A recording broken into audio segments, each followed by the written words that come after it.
With a non-rusting aluminium alloy body, four-wheel drive, 8 forward gears through a double reduction gearbox, and a unique combination of gear ratios and final drive that puts maximum torque through the wheels for positive grip and traction when the going is tough. This is Land Rover.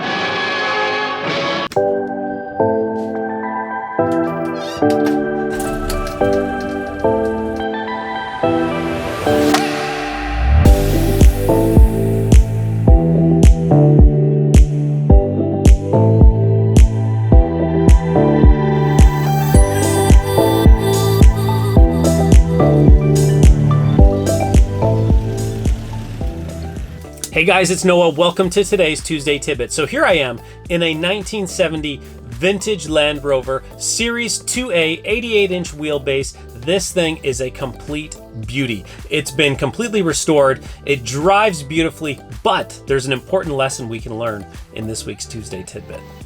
So today's cars have a billion features, and they make all of our lives easier. But sometimes it's great to get away from all of that and really get back to the basics, to a much simpler time. And this Land Rover certainly accomplishes that. So this Land Rover was built in 1970, came right off the line, I believe in April 1970 in Solihull, England. Again, this thing is remarkable. You know, driving something like this is truly a link to the past. It's also a reminder that when you strip away all the bells and whistles, the core function is the same now as it was then. And this is the same in your business. You know, businesses change, the industries change, the bells and whistles, the exciting things change, but the core function is still the same. And so it's really important to understand what's your core engine, what's the thing that truly drives your business. If you're more focused on the extra features, the bells and whistles, then you're in for a world of trouble. You're in for more of a world of trouble as we head into a post-COVID-19 world. So let's talk about this vehicle for a minute. It has horrible gas mileage. It doesn't have backup cameras. There's no USB ports. There's no Bluetooth connectivity. There's no stereo. There's no air conditioning. There's no power windows. There's no power steering. But what it does, and it does very well, is it drives well. And it puts a big smile on my face when I'm driving it. And it's a reminder of what's critical and what's nice to have. So that's the key here today. You need to consider that against a car that has everything. Consider a Tesla, you know, that has a giant screen and can drive itself. Those are great things, but a Tesla has no engines. Now, Teslas are great cars. I want my next car to be a Tesla. But it's important to understand that if there's too much attention paid to the bells and whistles and not enough time spent focusing on the engine or the thing that drives the vehicle, then you're really in trouble. So one of the things that I help my clients do is really try to figure out what is the true engine behind this business? What is the thing that can never be stripped away?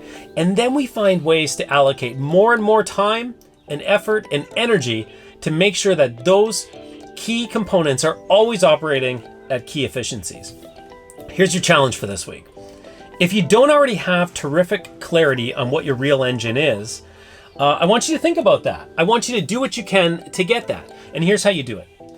Get together with your 5 most senior people in your company and ask them, what's our core engine? What's our driving feature here? What's the thing that truly propels us forward? And see if you get the same answer. If you don't, you've got some work to do. Number 2, look at the activities you've spent the most time on over the past week. How many of them were dealing with your true engine versus dealing with the bells and whistles, versus dealing with the extra features?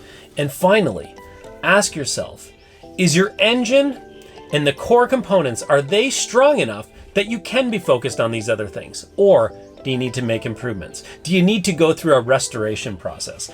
I can help you with that. I help my clients do that all the time. I'm here to help you with your restoration. It's about finding out your core engine and then making those improvements to get better. It's what I talk about every week. What can you do to get better? How can you improve your sales process? How can you improve your customer follow-up process, your retention process, your referral process? How can you make these minor modifications and get better? That's it for this week. I'm heading out for a cruise if I can find my keys here. This thing is a lot of fun. Hope I can take you for a cruise sometime. We'll talk to you soon.